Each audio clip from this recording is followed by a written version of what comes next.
Let's bring in Commerce Secretary Howard Lutnick, who was the guy that Gore was getting all worked up about. What happened, Mr. Secretary? So I wrote an op-ed in the FT, and it basically said that globalists, offshoring all our manufacturing to cheap labor around the world had failed, and that the World Economic Forum was a failure. But I wrote that op-ed, and so at the end of this lefty, basically a very left set of talks where someone said we need a new form of capitalism, which I think is another way to say communism. And then they let me speak at the end. And I gave a 3-minute talk. And I just talked about my op-ed. And at the end of my talk, one person out of the 200 yelled out, "Boo!" So I look over and I'm like, who booed?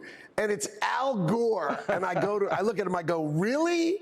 And he goes, "Boo." And I'm like, it was the greatest honor of my trip to Davos. I mean, what's better than Al Gore, incapable of discourse, incapable of anything? And you all remember that Al Gore told us that by today, in 2025, the whole ice cap would be gone and Greenland would be green. Now it's red, white, and blue. So the joke's on on Al Gore. So Secretary, tell us people who've never been to Davos, what's it like? Is Newsom strolling around? Are the Europeans walking around with their chests puffed out? What's the food like? Tell us about it. Okay, so the way it works is you have 900 CEOs. They all come and they all talk to each other, and you get all these world leaders together, the prime minister of everything, the foreign minister of everything, right? Senators. But when you're waiting online, because there's so many people, the senator waits on the back of the line like everybody else. It's sort of like, unless you're with Donald Trump and in Trump's cabinet, you're just on the line, right? The food is very difficult. It's very difficult. But what happens is everybody speaks to each other and no one says a darn thing. And they've got this whole globalist view that you want to make the world a better place. We got to make the world a better place.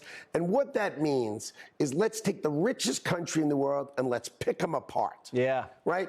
And so what's happened is the United States of America is exporting 4% of our GDP growth to the rest of the world. And that was the deal. And that's what Donald Trump called out. He said, stop this trade deficit. Stop it. We're exporting to everybody else. And as soon as we stopped and he put on tariffs, what happened?